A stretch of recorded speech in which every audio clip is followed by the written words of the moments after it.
Santa Juana de Arco, año 1412-1431, 31 de mayo. En la infancia, nadie hubiera podido adivinar la vidente ni la heroína. Tal vez lo único que la distinguía a los ojos de sus convecinos era lo que ellos llamaban exceso de piedad, el rezar largo tiempo con la frente apoyada en la tierra, el permanecer en la iglesia con los ojos fijos en el crucifijo o en el cielo, y el comulgar con bastante frecuencia, con demasiada frecuencia según apreciación del párroco. Por lo demás, sabía reír, jugar con sus compañeras y hacer con esmero todas las labores que se le encargaban en casa. En su pueblo de Domremy, en aquel rincón humilde de Lorena, el tema sempiterno de las conversaciones era la guerra que se prolongaba año tras año entre Francia e Inglaterra. El reino de Francia parecía próximo a desaparecer. Todo el oeste era inglés. Los borgoñes, amigos de los invasores, eran dueños de Flandes y de la Picardía. París estaba también en su poder y el descendiente de San Luis, Carlos VIII, el pobre rey de Bourges, como decían unos con ironía, el Delfín, como lo llamaban otros, porque no había podido consagrarse en Reims, andaba huyendo de ciudad en ciudad, traicionado por sus ministros, odiado por su madre, abandonado por sus caballeros. Tal es el ambiente en que creció la joven predestinada. Un hogar pobre y cristiano, una pequeña aldea y un tiempo de humillaciones para su patria. De cuando en cuando llegaban los heridos contando escenas de horror, los disparos de las culebrinas y los silbidos de las saetas de los terribles arqueros ingleses se oían en los alrededores, y un día la iglesia y las casas de Domremy fueron saqueadas e incendiadas. Santiago de Arco se refugió durante unas semanas en un mesón de las cercanías con sus hijos y sus ganados. Pero ese apego invencible que tiene el labrador al hogar de sus antepasados le llevó de nuevo a Domremy. Juana siguió trabajando, siempre dócil a cualquier indicación de sus padres. Hilaba, conducía el arado, guardaba los animales y abrazaba solícita cualquier tarea propia de las mujeres. De repente, un día de estío, mientras cosía en el jardín de su casa, oyó una voz que venía del lado de la iglesia, acompañada de una gran claridad. El susto de la niña fue tal que no pudo darse cuenta de nada, pero los días siguientes la aparición se reprodujo y pudo distinguir a un guerrero alado, que con la mano izquierda embrazaba el escudo y con la derecha levantaba un estandarte. Era San Miguel, que venía a manifestarle su misión de libertar a Francia del poder de los ingleses. Juana tenía entonces 13 años, pero hija del campo parecía ya una mujercita. Al poco tiempo, el arcángel no se deja ver más, pero en su lugar vienen dos mujeres de belleza espléndida, vestidas de regios mantos y ceñidas de coronas de oro. Según su propio testimonio, son Santa Catalina y Santa Margarita. La muchacha tiene con ellas frecuentes conversaciones, las ve con claridad, siente el perfume que exhalan sus cabellos, las abraza y cuando se alejan llora, pero ellas no tardan en volver a fin de prepararla a su gran destino. La aconsejan, la dirigen, la reprenden y forman su espíritu en el sufrimiento y en el sacrificio. Ante la perspectiva del futuro que se descorre a su vista, Juana tiembla, lucha consigo misma y deshecha en lágrimas se esfuerza por sacudir aquella responsabilidad. Entonces las voces se irritan, amenazan y gritan: «Hija de Dios, ve, ve, ve, nosotras estaremos a tu lado». «Pero si no soy más que una pobre ignorante», dice la joven, «no entiendo de guerra, no sé montar a caballo». «La audacia te basta», replican sus consejeras. «¿Y nosotras?», añaden, te daremos un signo por el cual se crea en tu misión. Juana se deja convencer y como signo de su aceptación, hace voto de virginidad en presencia de los ángeles y en manos de Santa Margarita, quien le pone en el dedo un anillo de bronce donde estaban grabados los nombres de Jesús y de María. 5 años duró aquel noviciado celeste, años de prueba, de oración y de recogimiento. Algo de aquellas prodigiosas apariciones empezaba a correr por el pueblo, y Juana empezaba a ser objeto de veneración para unos y para otros de burla. El más obstinado en la incredulidad fue su mismo padre. Un día, viendo que sus hijos comentaban estas cosas en el hogar, dijo lleno de irritación: si yo supiese que eso es verdad, quisiera que la ahogaseis, y si no lo hicieses vosotros, yo mismo la arrojaría al Mosa. La muchacha callaba y lloraba, vigilada en casa como una reclusa, hasta que un pariente de la familia vino a don Remy para pedir a Santiago de Arco que le permitiese llevarse a la joven por una temporada. El duro campesino accedió pensando que no le vendría mal a su hija un cambio de aires. Fue este pariente el primero que recibió con interés las confidencias de Juana, ofreciéndose a ayudarla para poner en práctica sus planes. Urgía obrar con rapidez. Las tropas francesas iban de derrota en derrota, los enemigos habían cercado a Orleans y las voces se hacían cada vez más apremiantes. Ante todo, convenía recibir la aprobación del comandante Roberto de Baudricourt, que representaba en la región al Delfín. Este castellano era un hombre violento, brutal y poco escrupuloso. La primera vez que Juana se presentó ante él, soltó la carcajada y aconsejó a su pariente que la metiese en una casa de salud. La segunda vez hizo que un sacerdote echase sobre ella los exorcismos. La tercera vez creyó que aquella joven podría servir de juguete a la soldadesca. Juana, sin embargo, seguía firme en su propósito, suspirando por realizarlo, con una impaciencia que le quitaba el sueño. Causaba en ella accesos de fiebre y daba a sus ojos una expresión más profunda. Estaba como una mujer a punto de dar a luz.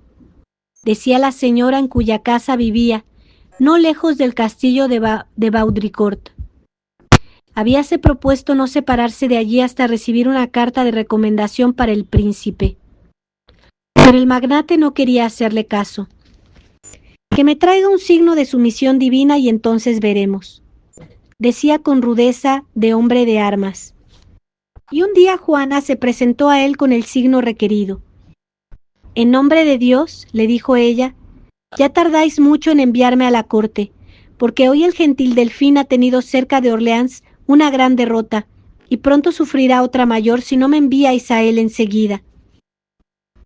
Unos días más tarde se recibió la noticia del desastre de Rouvray. Baudricourt, ya convencido, tomó bajo su protección a la joven, puso a sus órdenes una pequeña escolta, hizo que le cortasen la cabellera, dióle una buena armadura en lugar del sayo rojo que hasta entonces llevaba, y se la envió a Carlos VII. Luego, el viaje desde los confines de la Lorena hasta Chinon, donde estaba el Delfín. 150 leguas a través de un país ocupado por los borgoñones, entre peligros de bandoleros, caminando día y noche y pasando a nado los ríos, pues los puentes estaban ocupados por el enemigo.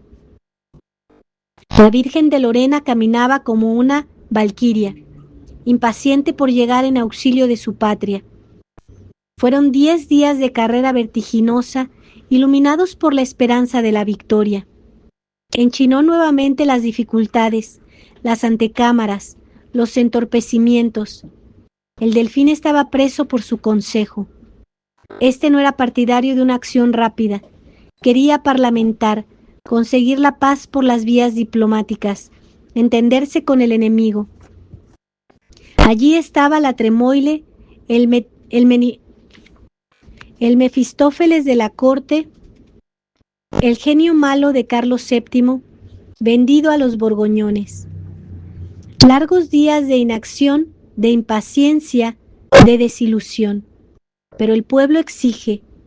El pueblo sabe que ha aparecido la libertadora. La mira con entusiasmo y empieza a llamarle la Puchele, la doncella, la Virgen. En boca de todos corre la vieja profecía de Merlín. Una virgen descenderá sobre la espada del arquero y protegerá con su sombra las flores de lis. Y la virgen está allí, dispuesta a blandir la espada y a quebrantar los arcos ingleses. Además, Juana tiene un signo nuevo de sumisión. Ha prometido conocer al delfín entre todos sus cortesanos. Al fin consigue ser recibida. 300 señores ríen y charlan en la gran sala del castillo. La aldeana entra sin inmutarse, mira en todas direcciones y queda perpleja. Un escudero la señala a un conde lujosamente ataviado que conversa junto a las gradas del trono. No, responde, no es ese. Y el trono vacío. De pronto se mueve una cortina. Aparece un hombre y la joven se dirige hacia él. Se descubre. Se detiene a distancia de una lanza. Hace graciosamente las inclinaciones de rúbrica y saluda. Dios te guarde, gentil delfín. ¿Qué dices? Replica el interpelado. El delfín está allí al lado del trono. En nombre de Dios, vuelve a decir Juana, el delfín eres tú, gentil príncipe, y nadie más. Grande fue la impresión que causó aquel reconocimiento, pero la causa no estaba ganada todavía. Siguieron los exámenes, los interrogatorios, las consultas de los doctores y los cortesanos, la incertidumbre del rey, la incredulidad interesada de los ministros. Por órdenes superiores, 2 matronas vinieron a examinar a la Puchele y contra los que se imaginaban ver en ello un genio del mal, testificaron que era mujer y virgen. No obstante, la gente universitaria pedía nuevos signos. En nombre de Dios, respondía ella, no he venido aquí para hacer signos. Llevadme a Orleans y os mostraré los signos para los cuales he sido enviada. Su espíritu triunfaba de todas las dificultades y todas las argucias. La erudición escolástica de sus jueces, cargada de reminencias y de distingos inútiles, parecía como un estanque cubierto de hojas muertas ante la ciencia original inspirada. Espontánea como el chorro de una fuente, de aquella joven que según su propia expresión no sabía A ni B, pero tenía una iluminación más alta. Los libros de nuestro Señor, decía ella, valen bastante más que los vuestros. Mientras los doctores discutían, ella se armaba y se preparaba a la lucha. Sabía que todas aquellas dilaciones terminarían con una sentencia favorable. Y así fue. Entonces el rey le encomendó el mando de sus tropas. Puso a su disposición pajes, criados, escuderos y caballeros. Y para que se presentase en el ejército con todo el prestigio de su rango, la envió a Tours, donde se hacían las mejores armaduras. Vistiéronle la cota, el casco, el escudo, y cuando fueron a ceñirle la espada, se negó a recibirla. ¿Sin espada vais a marchar al combate? Mi espada será la que Dios ha destinado para mí. Se encuentra en el santuario de Santa Catalina de Fierbois. Nadie tiene la menor noticia de ella, pues id allá, y en un arca hallaréis la espada santa que tiene 5 cruces en la empuñadura. Y la espada milagrosa apareció en un estuche olvidado. Estaba oxidada por los siglos, pero los armeros de Tours la devolvieron el brillo antiguo. A principios de mayo de 1429, Juana estaba delante de Orleans. Su primer paso fue preparar el ejército con una misión. Los dados y los bolos desaparecieron del campamento. La gente inútil fue despedida, y todos los soldados se acercaron a comulgar. Ahora, dijo ella, en 5 días echaremos de aquí a los ingleses. De entre los jefes nadie quiso creer en esta profecía, pero el soldado tenía fe ciega en sus palabras. Un testigo de vista dice: parecía un ángel cuando atravesaba las filas montada en su caballo. A todos causaba gran maravilla su garbo y gentileza. Ningún contemporáneo nos ha dicho que fuese hermosa, pero en su rostro se reflejaba una luz divina que deslumbraba. Era bien proporcionada de cuerpo, la color morena, los pechos abultados, ágil, esbelta y de una gran viveza que la hacía estallar en santas cóleras. Pero al mismo tiempo tenía un alma muy sensible. Lloraba en la oración, cuando se confesaba, cuando recibía una herida en el combate, cuando le injuriaban sus enemigos en lo que una mujer tiene más precioso, cuando pensaba en la pérdida de las almas. Todos sus compañeros de armas estaban admirados de su resistencia en la fatiga. A veces permaneció 6 días seguidos sin quitarse la armadura. En las batallas se la ve por todas partes. Galopa infatigablemente y en pocas semanas rinde a los mejores caballos. Parecía flexible como una lámina de acero y tan ligera en las operaciones que rara vez podían seguirla sus escuderos. En su trato, jovial, en su conversación, fina y graciosa. A su lado y como asesor estaba el duque de Alençon, a quien ella llamaba siempre mi bello duque.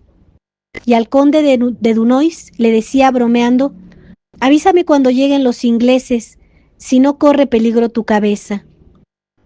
Cuando las gentes se le presentaban pidiéndole que tocase algún rosario, decía a los que la rodeaban: tocadlo vosotros, porque es igual.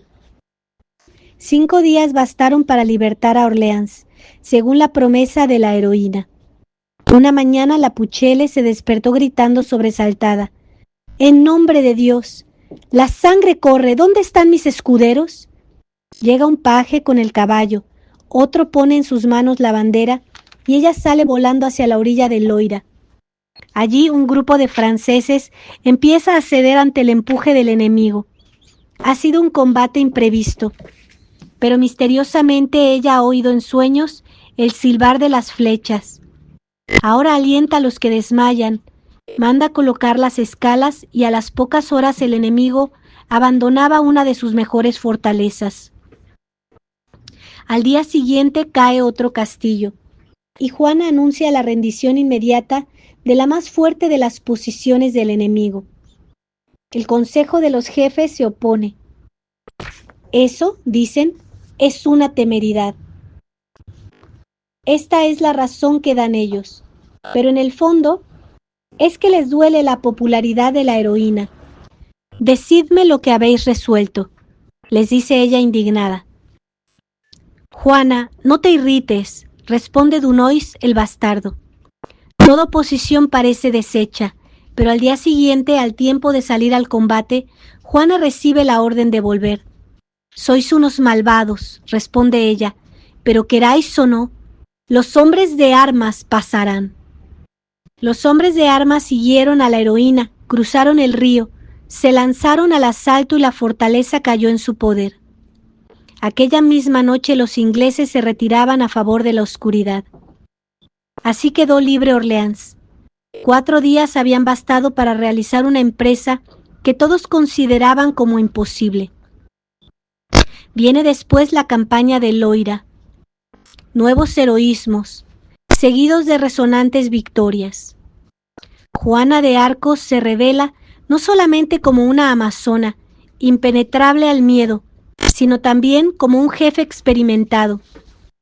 No asiste a los consejos de guerra, pero tiene intuiciones bélicas, que logra imponer con su don de someter las voluntades.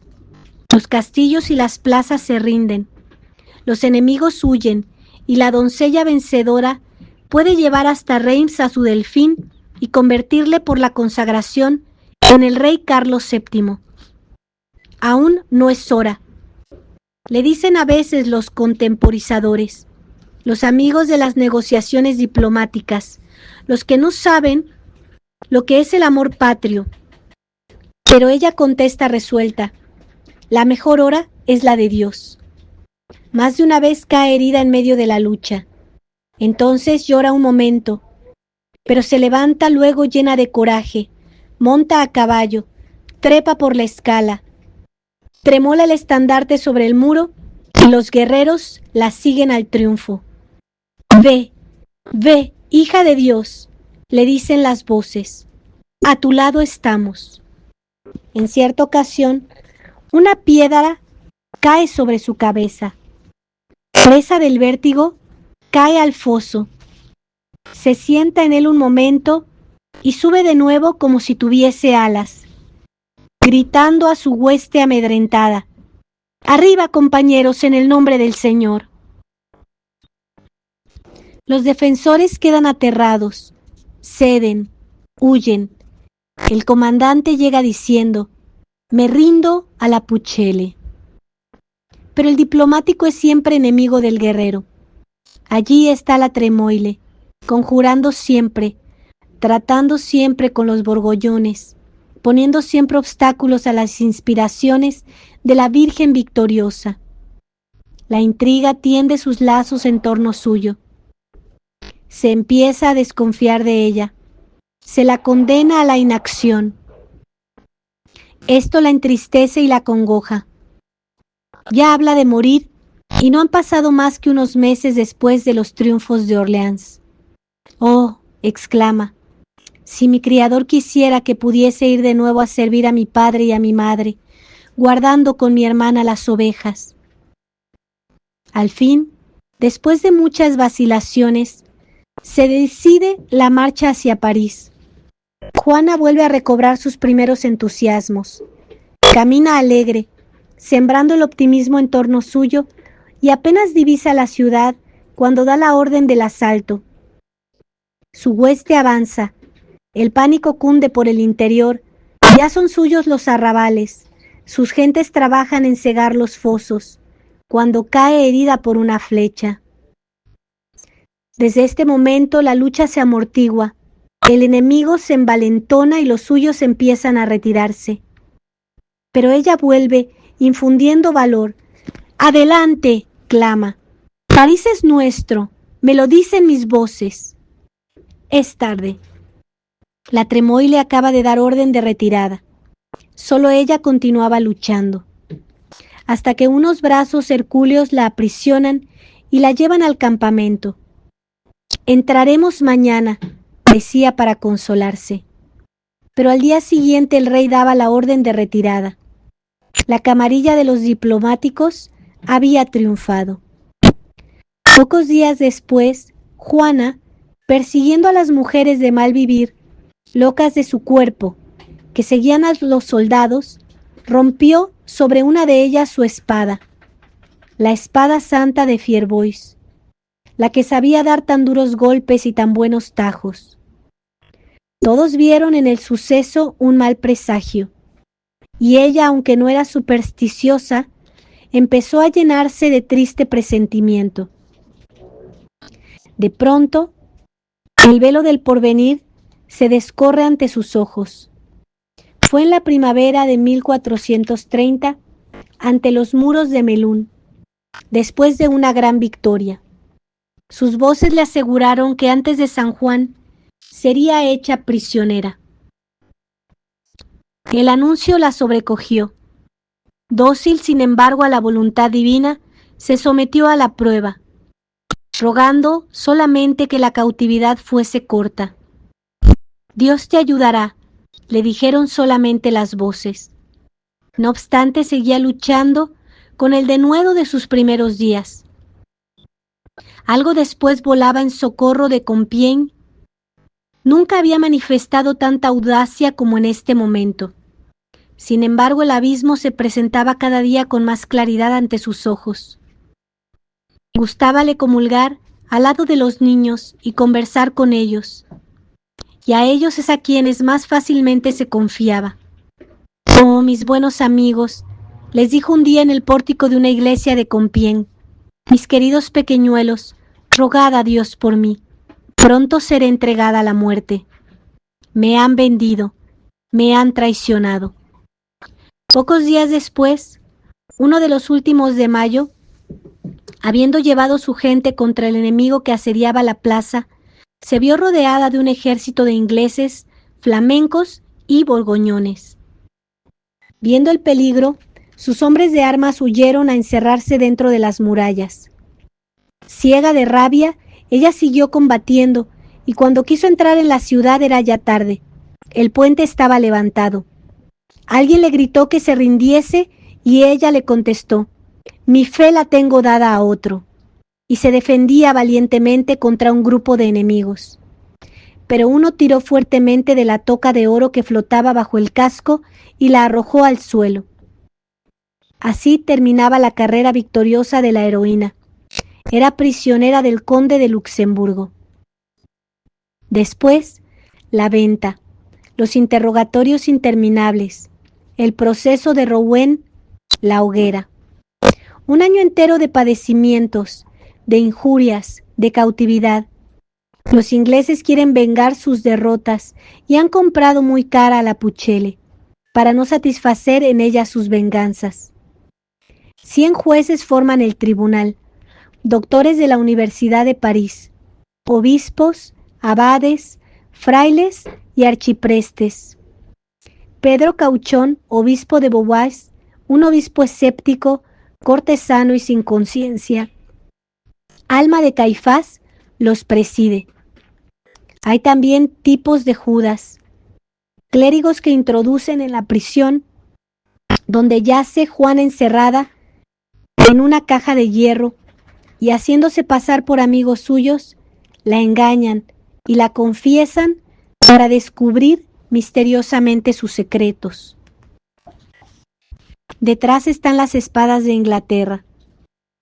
El juez que no condene será asaeteado o arrojado al Sena. Se acusa a Juana de brujería, de herejía, de sacrilegio. Lo que importa sobre todo es hacerle confesar que todo cuanto ha hecho lo ha hecho con ayuda del demonio. Pero ella permanece siempre fiel a sus voces. Sus respuestas son admirables por la precisión y la claridad. Ni las discusiones públicas la intimidan. Delante del potro responde: «Aunque llegaseis a destrozar mis miembros hasta hacerme morir, no os diré otra cosa que lo que os he dicho». Hay, sin embargo, en sus últimos días un momento de vacilación. Es en una audiencia pública. «Si no firmas esta cédula», le dice Cauchón, «serás inmediatamente quemada». «Es inútil, no puedo», dijo ella. Pero el pueblo que la quería no cesaba de invitarla a ceder. Y cedió. Se trataba de una cédula que era la retractación de toda su vida. De vuelta en la prisión, volvió otra vez a confesar sus voces. «¿Crees?», le preguntó el obispo, «que esas voces son las de Santa Catalina y Santa Margarita?» «Sí, vienen de parte de Dios». «¿Y te han hablado estos últimos días?» «Sí». «¿Qué te han dicho?» «Me han declarado la gran miseria de la gran traición que cometí al abjurar por salvar la vida. Si yo dijese que no es Dios quien me ha enviado, me condenaría. Es verdad, es Dios quien me ha enviado. Todo lo que hice el otro día lo hice por temor del fuego». No necesitaba otra cosa Pedro Cauchón para encender la hoguera. Al margen de esa declaración, mandó escribir estas palabras: «Respuesta de muerte», y luego marchó murmurando: «Farewell». Era el desenlace de la siniestra tragedia. Al día siguiente reunió al tribunal y le expuso la situación. Todos declararon que la Pucelle debía ser entregada al brazo secular. Rogando, añadieron unos, que se le trate benignamente, aunque otros, menos compasivos o más sinceros, protestaron de esta última cláusula. Era lo mismo. Aquello significaba que Juana iba a ser quemada. 2 frailes entraron en la prisión para notificarle la sentencia. La impresión fue terrible en la pobre doncella. Sollozaba profundamente. Se arrancaba los cabellos con gestos convulsivos e inconscientes y gritaba: «¡Ay! ¡Ay! ¡Qué horriblemente me tratan! Este cuerpo que nunca fue corrompido, va a ser reducido a cenizas. Apelo al tribunal de Dios, al gran juez de vivos y muertos. Pasada la crisis, se confesó durante largo rato, y por una contradicción extraña, a pesar de ser condenada por herética, le permitieron comulgar. ¿Dónde estaré yo esta tarde?, preguntaba a su confesor. ¿No tienes esperanza? Sí, replicó ella. Con la gracia de Dios, estaré en el paraíso. Luego chirrió un carro a la puerta de la cárcel. Aparecieron unos soldados ingleses y se la llevaron. Antes de subir a la hoguera, pidió perdón a todos y sus palabras hicieron saltar las lágrimas de muchos ojos. El mismo Cauchón lloraba.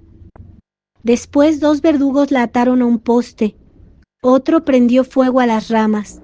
Las llamas iluminaron el aire y en medio de un silencio profundo se oyó a la mártir que clamaba con grito desgarrador: ¡Jesús! ¡Jesús! ¡Jesús! Santa Juana de Arco, rogad por nosotros. Santa Juana de Arco, rogad por nosotros. Santa Juana de Arco, rogad por nosotros. Ave María Purísima, sin pecado original concebida. Por la señal de la Santa Cruz de nuestros enemigos, líbranos, Señor Dios nuestro, en el nombre del Padre, y del Hijo, y del Espíritu Santo. Amén.